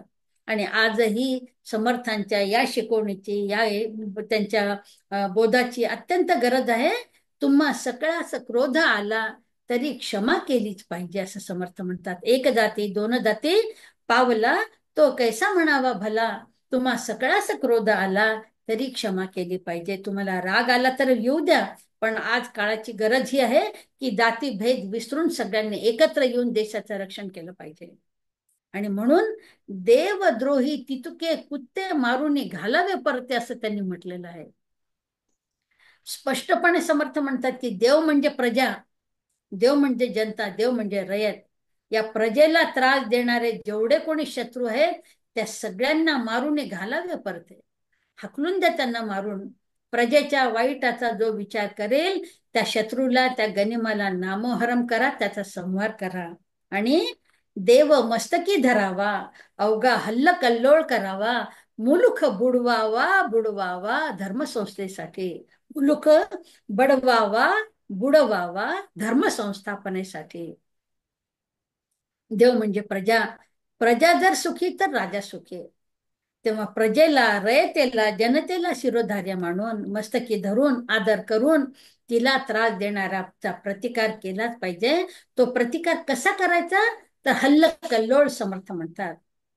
समाजाची ही विपन्न अवस्था दूर करण्यासाठी धर्माचं, शांतीचं राज्य पाहिजे. ते राज्य संघटित सामर्थ्यातून, तसंच हल्लकल्लोळ करून निर्माण करावं. देशभर पसरलेल्या आणि स्थिर झालेल्या ह्या परकीय आणि परधर्मीय आक्रमणाला हाणून पाडण्यासाठी, देशातून त्यांना हाकलून देण्यासाठी आपण सगळ्या देशबांधवांनी संघटित होऊन लढावं. ही अनेक धर्माची घडी बसवावी असं समर्थांनी अत्यंत परखड शब्दात सांगितले. हे मौलाचं मार्गदर्शन समर्थांचं त्या काळी जितकं महत्वाचं होतं तितकंच आजच्या काळी सुद्धा महत्वाचं आहे. आणि म्हणूनच त्यांचा मार्गदर्शनाचा शेवट करताना समर्थ म्हणतात की विवेक विचार सावधपणे, विवेक विचार सावधपणे दीर्घ प्रयत्न केल्याची करणे, तुळजावराचे निगुणे रामे रावण बुडविला. रामाने सुद्धा रावण बुडवला. कोणत्याही समुदायाची, संघटनेची घडण होत असताना त्याला नेतृत्व करणाऱ्या व्यक्तीच्या अंगी कोणतं उत्तम गुण असावं लागतं ते समर्थांनी सांगितलेलं आहे. यथार्थ ज्ञान, निर्भयता, जगाच्या उद्धाराचा निर्धार आणि यासाठी लागणारी पक्की आध्यात्मिक बैठक, या सगळ्यांचा विचार विवेकाने विचार करून अत्यंत सावधपणे त्याचा वापर करावा अशी समर्थांची विचारधारा होती.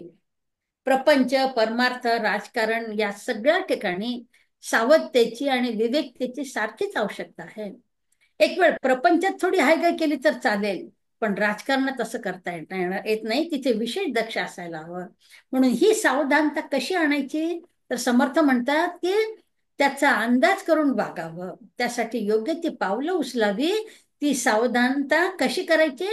तर जन्माला येऊन जे साध्य मिळवायचं आहे ते मिळवण्यासाठी नेहमी सावधानता बाळगायची. कशी? विवेकाने, विचाराने वागून, दीर्घ प्रयत्न करून. आणि कसा दीर्घ प्रयत्न? तुळजा देवीच्या वराने.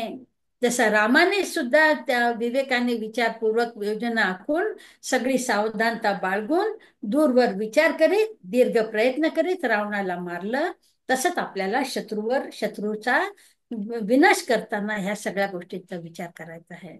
म्हणून हे तुळजाभवानी प्रसिद्ध रामवरदायिनी रामदास धातो म्हणी इदम निमित्त, ह्या रामराज्य स्थापनेचा हाच प्रयत्न पुन्हा करायचा आहे समर्थांना. ही देवी तुळजाभवानी जी प्रसिद्ध रामवरदायिनी आहे, तिचं स्मरण करून समर्थांनी या निमित्ताने पुन्हा एकदा स्मरण करत रामाने जसं रावण वध करून रामराज्य आणलं, तसंच शत्रूला नेस्तनाबूत करण्याचं कार्य परत करायचं आहे. हे मार्गदर्शन समर्थांनी या क्षात्र धर्मातून केलेलं आहे. समर्थांच्या या काव्याचा विचार केला तर लक्षात येतं की संघर्ष कोणताही असो, त्यासाठी उत्कृष्ट मार्गदर्शन अत्यंत आवश्यक आहे. आणि आजही त्याच विचारांची, त्या आचरणाची, त्या परिस्थितीची, कारण ती परिस्थिती आपल्या समोर आहे, आजही तशीच परिस्थिती आपल्या समोर आहे. आणि म्हणून धीर धरा या काव्यातून त्यांनी मनात धीर धरून ठेवायला, तर कठीण काळाला भिवू नका या त्यांच्या काव्यातून अंगी सामर्थ्य वाढवून चैतन्यानं देशप्रेमाचा वन्नी तो चेतवावा चेतवितात चेततो असं म्हणत, केल्याने होत आहे रे आधी केलेच पाहिजे असा देशहितासाठी विविध उपदेशपर प्रासंगिक काव्यातून समर्थांनी तरुणाईलाच आव्हान केलेलं आहे. क्षुद्र मनावरची जातीपातीची विकृतीची कोळे अष्टके झडकून टाकून मन कणखर बनवून प्रजेच्या सुखासाठी देशसेवा ही देवसेवा मानून, देशसेवा ही देवसेवा मानून शत्रू परकीय असो का शत्रू स्वकीय असो, कारण आपल्याला दोन्ही शत्रू आहेत, परकीय आहेत आणि स्वकीय आहेत, तेव्हा त्यांना धडा शिकवलाच पाहिजे. म्हणजे मग पुन्हा कोणी दुसऱ्याकडे वाईट नजरेने पाहणार नाही, असा बोध समर्थांनी या प्रासंगिक काव्यातून दिलेला आहे. समर्थांचं हे प्रासंगिक काव्य वाङ्मय याचा अभ्यास केला की एक गोष्ट लक्षात येते की सशक्त सामाजिक समाज, एक सशक्त संघटन, एक कुशल लोकसंग्राहक हा निर्माण करण्यासाठी या काव्याची रचना समर्थांनी केली असली पाहिजे. आणि म्हणून तिचा अभ्यास तरुणाईने आणि समाजाने सुद्धा पुन्हा पुन्हा केला पाहिजे, कारण आज समाज पुन्हा विस्कळीत झालेला आपल्याला दिसून येत आहे. आज आपण पाहतो तरुणाई अंमली पदार्थ, नशा, गुटखा, पब, पार्टा यामध्ये भरकट चाललेले दिसून येते. मुलं मुली सुद्धा आजकाल अंमली पदार्थाच्या विळख्यामध्ये अडकलेल्या दिसून येत आहेत. त्यांना योग्य मार्गदर्शनाची अत्यंत नितांत गरज आहे. देशाच्या विकासात या सुशिक्षित तरुणांचं योगदान असणं अतिशय महत्वाचं आहे. आणि आपण पाहतो ह्या विविध अवकाश मोहिमा आपण पाहतो, तिथे आपला देश प्रगतीपथावर जात असताना पाहतो, तेव्हा अशा मोठ्या मोठ्या कार्यासाठी आपल्याला या तरुणांची अत्यंत गरज आहे. देशापुढे नुसतं शत्रूपासूनच नाही तर जैविक हल्ले, जसं मध्यंतरी करोना वगैरे झालेला होता, त्या जैविक हल्ले याच्यापासून सुद्धा आपल्याला रक्षण करण्याची गरज बनलेली आहे. करोना काळ आपण पाहिला, जसं पूर्वी टिळकांच्या काळामध्ये साथीच्या आजारांची लागण झाली होती आणि लोकांचं काळ कठीण झाला होता, तशीच या आजारांची आपल्याला पुन्हा आठवण होते. तेव्हा असं विविध आव्हानं समोर असताना, स्त्रिया मुलींच्या सुरक्षिततेचा बाका प्रश्न समोर उभा राहिला असताना, 7च्या आत घरात या स्मिताताई तळवळकर यांचा सिनेमा मला आठवतो. लव जिव्हाद वाढत चाललेला आहे, कुटुंब व्यवस्था खिळखिळी होत चालली आहे, प्रेमविवाह करून सुद्धा घटस्फोट घेणारी तरुणाई आपण पाहतोय. आणि यांच्यामुळं कौटुंबिक न्यायालयात यांची संख्या वाढताना आपल्याला दिसत आहे. इतकंच काय, लग्न करायचं की नाही या भीतीने लग्न न करताच एकत्र राहणारी तरुण मंडळी आज आपल्याला पाहायला मिळते आपल्या देशामध्ये. तेव्हा स्वतःच्या प्रपंचाची ज्याला घडी नीट बसवता येत नाही, ते देशाच्या हिताची घडी कधी बसवणार, अशी तरुण पिढी आपल्याला दिसते. वेगवेगळे आंदोलन होत आहेत, जाती जातीचं राजकारण आहे, समाजाचं शांत जीवन ढवळून गेलेलं आहे, अस्थिरतेचं वातावरण निर्माण झालेलं आहे. समाज शांत करण्यासाठी, समाज जीवन स्थिर करण्यासाठी तरुण मुला मुलींनी पुढाकार घ्यावा, तरच हा देश आपल्या प्रगतीपथावर जाण्याची शक्यता आहे. इतकंच काय, जसं तरुण मुला मुलींनी पुढाकार घ्यावा देशाच्या रक्षणासाठी, देशाच्या उन्नतीसाठी, विकासासाठी, तसंच निवृत्त झालेल्या लोकांनी सुद्धा समाजाला विविध माध्यमातून मार्गदर्शन करणं अत्यंत गरजेचं आहे. त्यांनी समाजाला जागृत करणं अतिशय आवश्यक आहे. समाजाला प्रबोधन करावं हा बोध समर्थांनी त्यांच्या प्रासंगिक पत्राच्या निमित्ताने आपल्या सगळ्यांना दिलेला आहे. कारण समर्थांनी हे त्या काळी केलेलं आवाहन आजही आपल्याला तितक्याच बहुमोलाचं मार्गदर्शनाचं आहे. समर्थांनी हे त्या काळी जरी मांडलेले विचार असले तरी हे चातुर्य आजच्या काळात तितकंच तंतोतंत लागू पडणार आहे आणि भविष्यातही लागू पडेल याची खात्री आहे. आणि म्हणून निश्चयाचा महामेरू बहुत जनासी आधारू अखंड स्थितीचा निर्धारू श्रीमंत योगी असं त्यांनी म्हटलेलं आहे. हे सगळे गुण आहेत. निश्चयाचा महामेरू, बहुत जनासी आधारू, अखंड स्थितीचा निर्धारू, त्याला श्रीमंत योगी असं त्यांनी म्हटलेलं आहे. तेव्हा हे सगळे गुण नेत्याच्या, संघटकाच्या, महंताच्या, कुटुंब प्रमुखाच्या अंगी असायला हवेत. समर्थांनी राजा, नेता, महंत, कुटुंब प्रमुख सगळ्यांसाठी काही जी विशेषणं लावली त्याच्यामध्ये हे निश्चयाचा महामेरू असं समर्थांनी म्हटलेलं आहे. नेत्याचा, संघटकाचा, महंताचा, कुटुंब प्रमुखाचा निश्चय हा एखाद्या मेरू पर्वताप्रमाणे तो अचल असावा, अविचल असावा. तो मनोनिग्रह त्याने पक्का करायला हवा, दृढ करायला हवा. आपल्याला काय करायचं हे नक्की ठरवावं, त्याचा पाठपुरावा करावा, त्या गोष्टीचा जे आपल्याला प्राप्त करायचं त्याचा पाठपुरावा करावा. कोणत्याही प्रसंगामध्ये आपल्या मनाची स्थिती विचलित न करता शांत धीराने राहून आपलं कार्य पुढे करावं. हे प्रमुख लक्षण हे राजाचं आधारस्थान हे नेहमीच यशस्वी, कर्मयोगी, आचारशील, विचारशील, दानशील, धर्मशील, सुशील, धीर, उदात्त, क्रियावंत, पुण्यवंत, नीतिमंत आणि शूर असावं. हे विशेष गुणगौरव समर्थांनी त्यांच्या या संघटना कौशल्य वृत्तीच्या ह्याच्यामधून दाखवलेले आहेत.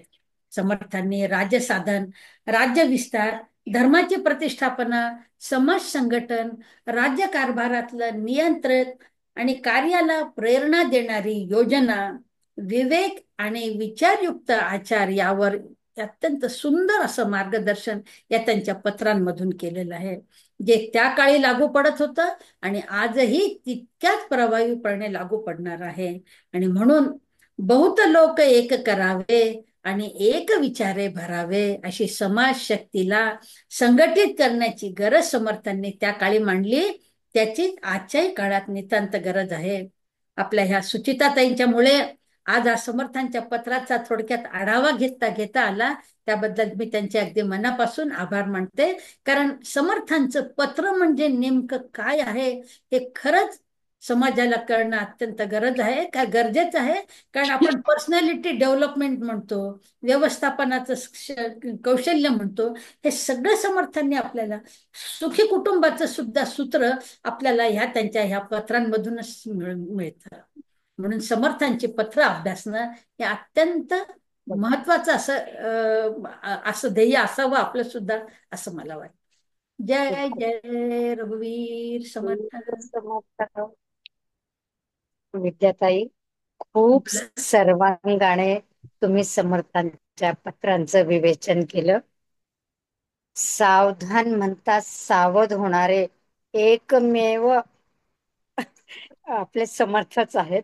आणि जेव्हा शिवाजी महाराजांनी हिंदवी स्वराज्य स्थापन करण्याचा निश्चय केला त्यावेळेला समर्थांनी शिवाजी महाराजांनाही असाच मोलाचा सल्ला दिला आणि शिवाजी महाराज त्यांच्या भेटीला जात होते आणि त्यांचा हा मराठा तितुका मेळवावा. शिवाजी महाराजांनी याच हेतूने सर्व मावळ्यांना एकत्र केलं. जाती पाती कोणताही जातीचा मावळा असो त्याला आपल्या संघटनेत घेतलं आणि शिवाजी महाराजांनी समर्थांच्या ह्या पत्रांमध्ये जो बोध केला आहे तसाच राजधर्म आणि क्षात्र धर्म पाळून त्यांनी मराठा एकत्र केला आणि हिंदवी स्वराज्याची स्थापना केली. म्हणूनच आज आपण महाराष्ट्रात खूप सुरक्षित आहोत. पण आता पुन्हा समाज विस्कळीत झालाय. पुन्हा समाज जाती धर्मावर राजकारण चाललंय. तर आताच्या तरुणांनी हे राजकारण न करता समर्थांनी दिलेल्या सल्ल्यानुसार नेत्यांनी सुद्धा कसं वागावं हे समर्थांच्या पत्रात सल्ला दिलाय तेच तसे जर आपले नेते वागलेत ना तर खरंच आपला महाराष्ट्र धर्म, हिंदू धर्म, सनातन धर्म खूप पुढे जाईल आणि पाश्चिमात्य देश सुद्धा आपली संस्कृती आता ते स्वीकारतायत स्वीकारतायत. आणि आपल्याकडे आपली संयुक्त कुटुंब पद्धती आज अगदी खिळखिळीत झाली आहे आणि तुमच्या बोलण्यातून लव्ह मॅरेज आणि त्याच्यातून घटस्फोट आणि सगळं समाज विच्छेदन होत चाललंय. त्यामुळे तरुणांनी आणि निवृत्त लोकांनी सुद्धा आणि जे प्रौढ आहेत त्यांनी आपल्या कुटुंबापासून सुरुवात करावी. खरं म्हणजे आपली कुटुंब व्यवस्थाच खिळखिळी होत चालली आहे. आता तीच स्थिर करण्याची वेळ आली आहे आणि तिथून आपल्या घरापासून सुरुवात करून आपल्या हिंदू धर्म देशापर्यंत एकत्र मिळवण्याचा आपण प्रयत्न करायला हवा. हे तुमचं उद्बोधक विवेचन खूप समाजाला आज याची गरज आहे.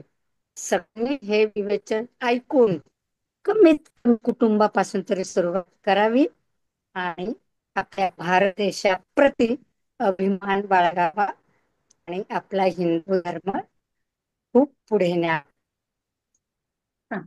खूप सुंदर. छान विवेचन झालं. जय श्री कृष्ण. जय धन्यवाद. श्री खूप सुंदर, दोघींनी पण जय खूप श्री छान कृष्ण. जय सांगितलं. श्री विद्याताई, अगदी अथपासून इथपर्यंत जे सांगितलं, प्रत्येक गोष्ट आपल्या घरापासून सुरुवात करायला खरंच आवश्यक आहे आजकाल. की आपण सुरुवातीपासून आपलं आचरण कसं आहे यावरच भर दिला पाहिजे. यामध्ये जास्त आहे की म्हणजे आपण राजकारण्याला काय म्हणण्यापेक्षा आपण स्वतः काय सुधारू शकतो हेच आपण बघितलं पाहिजे. आणि त्याच ठिकाणी त्या पत्रांचा खरा उपयोग आहे असं मला वाटतंय. आवाज येतोय? निश्चितच खूप खूप निश्चितच. धन्यवाद. दोघींना पण धन्यवाद. खूप छान वाटलं. धन्यवाद. मंगला मोरे म्हणजे लोह्याच्या का? हो, मंगला मोरेताई लोह्याच्या आहेत. बरोबर. तुमच्या गावच्याच आहेत. नाही, त्यांच्यापर्यंत आवडतात. हो हो हो. हो ताई, हो बोलते मी. हा, मंगलाताई, हो एका गावच्या आपण. हो एका सगळ्या आवाज कटलाय मैत्रिणी का? भेटतायत. हा या निमित्ताने सगळ्या मैत्रिणी भेटतायत. हा, त्या आमच्या गावच्या लोह्याच्या गाव. आम्ही गावातलेच. हो. छान सांगितलं ताई. धन्यवाद धन्यवाद खूप खूप छान, खूप छान. धन्यवाद धन्यवाद. नमस्कार विद्याताई. नमस्ते. नमस्कार. नमस्कार नमस्कार नमस्कार. खूप छान. धन्यवाद धन्यवाद. हो खूप छान सांगितलं म्हणलं. नमस्कार विद्याताई. नमस्ते शर्विताई, बोला. हो खूप छान सांगितलं म्हटलं. ऐकतच राहा वाटत होतं. धन्यवाद धन्यवाद धन्यवाद. हा, मी दीपाताई बोलते. नमस्कार विद्याताई. नमस्ते नमस्ते. छान सांगितलं, एकदम मस्त मस्त छान वाटलं. ऊन आली की चालेल, आपण इथे थांबूयात. ऊन जायच्या आधी आपला पुढे कार्यक्रम आपण घ्यायचा का? दोन दोन रामाचे गीत घ्यायचे आहेत आपल्याला. आपण तेवढे घेऊयात आणि मग थांबूयात आपण. बाहेर. हा, एक तर अनुजाताई पिंगळे. हो. हा. मी एक कविता म्हणते आहे. हो हो ताई. तुमचा व्हिडिओ याचं नाव ऑन ठेवा आहे फक्त. आयुष्याची वाटचाल. ब- आयुष्याच्या हो, नाही ऑन केलाय मी. हो हो हो. हा. झालाय का? हो हो ताई. हो ऑन केलाय मी व्हिडिओ. हो हो हो. हो.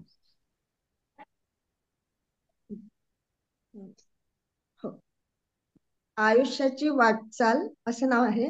आयुष्याच्या वाटचालीमध्ये सुरुवातीपासून प्रत्येक प्रसंगामध्ये श्रीरामाला स्मरून गीतेतील कर्मयोगाचे आचरण करून कृतार्थ जीवन जगावे. सर्व कर्तव्य कर्मे अगदी यथायोग्य करून करावीत आणि कर्तेपणाचा त्याग करून रामनामामध्ये मन गुंतवावे असं या कवितेमध्ये सांगितलेलं आहे. आयुष्याची वाटचाल. श्रीराम जय राम जय जय राम, श्रीराम जय राम जय जय राम. माता पित्यांची सोनुकली, बाल्यामधली फुलवेडी, आजी नातींची लाडी गोडी, कौमार्यातील फुलवेडी, म्हणूनच सरायची थोडी थोडी, पण नाही कशात गुंतायचं, हळूच यातून सटकायचं आणि श्रीराम जयराम म्हणायचं. मिळता बक्षीस विद्यार्जनी, कौतुक केले आप्तजनी, जग जिंकायची ईर्ष्यामनी, पण नशिबाने टोला देता क्षणी, निराशेतून आशेला जिंकायचं आणि जिद्दीने नशिबाला घडवायचं, पण नाही कशामध्ये गुंतायचं, हळूच यातून सटकायचं आणि श्रीराम जयराम म्हणायचं. यौवनातली आकांक्षा, पतिप्रीतीची अभिलाषा, समान हक्काची अपेक्षा, पदरी पडता पण उपेक्षा, मनीचं खंतावणं झाकायचं आणि मानाचा तुरा लावून मिरवायचं, पण नाही कशामध्ये गुंतायचं, हळूच यातून सटकायचं आणि श्रीराम जयराम म्हणायचं.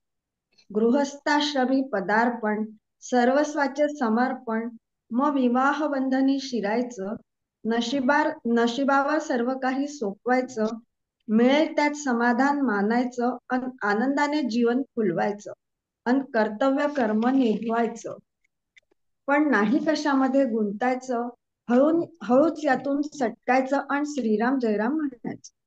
आता वंशवृद्धीची वेळ आली, जीवघेणी यातना अनुभवली, स्त्री जन्माची कसोटी दिली, पण बाळाच्या दर्शनी आसुसली.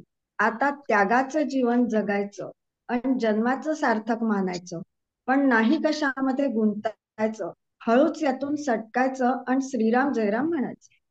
आता गृहिणी धर्माचे पालन करी, आतिथ्याचे अवलंबन, अबाल वृद्धांचे समाधान करीत शेगडीपासून देवडीपर्यंत धावायचं, पण केलं असं नाही म्हणायचं, मूकपणे सोसायचं आणि तटस्थ जीवन जगायचं, पण नाही कशामध्ये गुंतायचं, हळूच यातून सटकायचं आणि श्रीराम जयराम म्हणायचं. आता प्रौढत्वाची जोखीम, मुलाबाळांचे संवर्धन, त्यांना मायेच्या बोलांनी गोंजारायचं, पण शिस्तीच्या धाकाने सोटायचं, सर्वस्व ओतून करायचं, करता करता झिजायचं आणि झिजल्याचं चीज झालं म्हणायचं, पण नाही कशामध्ये गुंतायचं, हळूच यातून सटकायचं आणि श्रीराम जयराम म्हणायचं. आता कन्यादानाची वेळ आली, पोटातली खळदी रीती झाली, काळजाची कळ ठुसठुसली, तरी हुंक्यांना आताच दडवायचं आणि जावयाचं स्वागत करायचं आणि कर्तव्याला नाही चुकायचं, पण नाही कशामध्ये गुंतायचं, हळूच यातून सटकायचं आणि श्रीराम जयराम म्हणायचं. आता आयुष्याच्या मध्यांनी व्याही विहिणीची देणी घेणी, किती केलं तरी पडतील उणी, दुर्लक्षून योग्य तेच करायचं, बोलून टाकून श्रेय नाही घालवायचं, गोड बोलून सर्वांना जिंकायचं, पण निरपेक्ष जीवन जगायचं, पण नाही कशामध्ये गुंतायचं, हळूच यातून सटकायचं आणि श्रीराम जयराम म्हणायचं. संसाराच्या सारीपाटावर खेळायचं पडलं दान कसं बसं लावायचं, अंथरुणातच पायांना पसरायचं, गाडीपासून हळूहळू जोडायचं, गाडी भरून दानधर्मी खर्चायचं, सोडून त्यागी बनायचं, मग परमार्थाकडे वळायचं आणि अलिप्त जीवन जगायचं, पण नाही कशामध्ये गुंतायचं, हळूच त्यातून सटकायचं आणि श्रीराम जयराम म्हणायचं. आता बघता बघता 60 आली, सुरांची राज्य सुरू झाली आणि जीवन मूल्यच बदलली. आता दुय्यम स्थानावर सरकायचं, डोळे उघडून सगळं बघायचं, खटकत्या बाबींना टाळायचं आणि गुणांचं कौतुक करायचं, पण कुणी विचारलं तरच सांगायचं आणि निवृत्त जीवन जगायचं, पण नाही कशात गुंतायचं, हळूच त्यातून सटकायचं आणि श्रीराम जयराम म्हणायचं. दिसू लागला पैल तीर, मनी दाटे हुरहुर, आसवांचा वाहे महापूर, कारण मायेचा गुंता अनिवार्य, तरी भावनांना विवेकाने आवरायचं, षड्रिपूंना जिंकायचं, ईशाचं चिंतन करायचं, संन्यस्त जीवन जगायचं, पण नाही कशात गुंतायचं, हळूच यातून सटकायचं आणि श्रीराम जयराम म्हणायचं. आता ठरलेलं विधिलिखित ओळखायचं, झालं गेलं सारं विसरायचं, चुकल्याचं क्षमस्व म्हणायचं आणि सर्वांना सांभाळा सांगायचं, सुकृताचं गाठोडं बांधायचं, मग परतीच्या प्रवासाला निघायचं, कृतार्थ जीवन संपवायचं आणि आनंदाने अनंतात विसावायचं. मग आपणाने श्रीराम जय राम म्हणायचं. जय जय श्रीराम, जय जय जय श्री कृष्ण.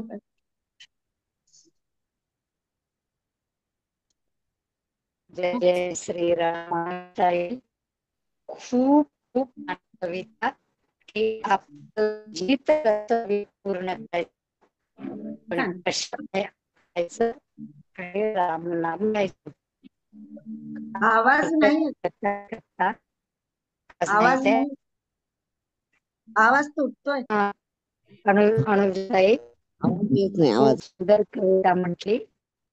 येतोय आवाज? हो हो येतोय धन्यवाद. ते आवाज?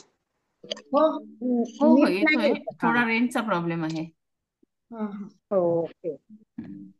आपलं विहित कर्तव्य पूर्ण करायचं, कशाच अडकायचं नाही, आसक्ती ठेवायची नाही, मोह लोभ पोतून बाहेर पडायचं आणि राम नाम जपायचं. हेच यातच आपली कर्तव्याचं आहे. हेच अनुजाताईने त्यांच्या कवितेत सांगितलंय. सुंदर. श्रीराम. आणखी कोण म्हणणार? छान छान ताई, अनुजाताई छान अगदी कविता. धन्यवाद, तुम्ही सांगितलं. अजून एक गीत आहे. कोण म्हणताय? हो, राजेश्री उंद्रेताई. मग आपण थांबूयात, एवढं झाल्यानंतर आपण थांबूयात. राजेश्री ताई अनम्यूट व्हा. हा. येतोय का आवाज? हो, तुमचा येतोच आहे, माझा येतोय का? हा म्हणा ताई, हरकत नाही, हो, येतो येतो. हो दिसतोय का? हो हो हो. हा, मी श्रीरामाचं एक भजन छोटस म्हणणार आहे ताई. बर.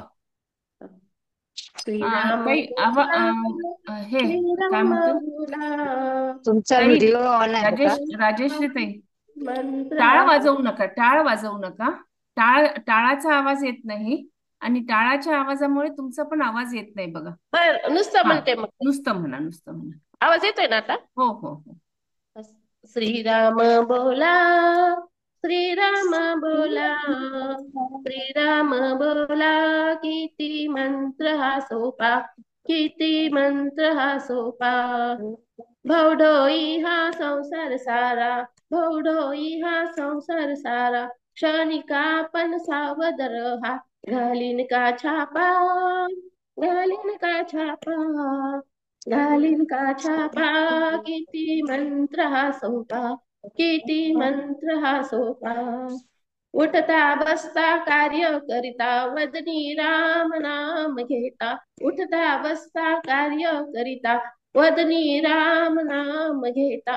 खर्च लागतो का, खर्च लागतो का, खर्च लागतो का, किती मंत्र हा सोपा, किती मंत्र हा सोपा. महापातकी वाल्या कोळी, उलट्या नामे पापे जाळी, महापातकी वाल्या कोळी, उलट्या नामे पापे जाळी. वाजविला डंका, वाजविला डंका, वाजविला डंका, किती मंत्र हा सोपा, किती मंत्र हा सोपा. सदाशिव हा विष प्याला, दाह त्याचा शांत झाला, सदाशिव हा विष प्याला, दाह त्याचा शांत झाला. करिता नाम जपा, करिता नाम जपा, करिता नाम जपा, किती मंत्र हा सोपा, किती मंत्र हा सोपा. चोरही लुटतील सर्वही काही, नामे स्मरणे हृदयी राही, चोरही लुटतील सर्वही काही, नामे स्मरणे हृदयी राही. नाही भय धोका, नाही भय धोका, नाही भय धोका, किती मंत्र हा सोपा, किती मंत्र हा सोपा. ब्रह्मचैतने सांगे लोका, घालू नका वेळ फुका, ब्रह्मचैतने सांगे लोका, घालू नका वेळ तुका, पुन्हा नाही मौका, पुन्हा नाही मौका, पुन्हा नाही मौका.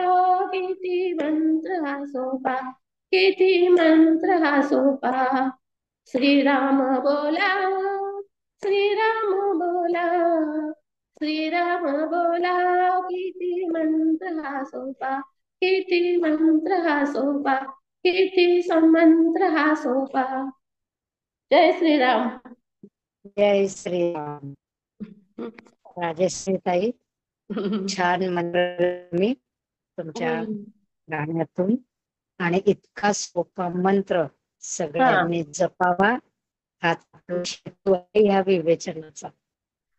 धन्यवाद ताई, खूप खूप धन्यवाद. खूप छान सांगितलं विवेचन. सांगितले तरी मोजकं घेतात लोक ताई, त्याच्यामुळे सगळा गोंधळ व्हायलाय. आपलं सांगायचं काम आहे. छान सांगितली माहिती ताई, खूप खूप तुमचे धन्यवाद. जय श्री जय श्री कृष्ण. जय श्री कृष्ण सर्वांना. सर्वांना धन्यवाद परत एकदा. जय श्री कृष्ण. तुम्हा सर्वांना पण धन्यवाद. रामनवमीला खूप खूप शुभेच्छा. हो, उद्याच्या रामनवमीला सर्वांना शुभेच्छा. खरंच. आणि उद्या सेशन आपलं नसणार आहे 3 वाजताचं, कारण 12 वाजता जन्म असल्यामुळे प्रत्येक जण थोडंसं घाईत असेल 3 वाजेपर्यंत, म्हणून उद्याचं सेशन आपण ठेवत नाही आहोत. परत परवा भेटूया. चालेल. जय श्री. धन्यवाद.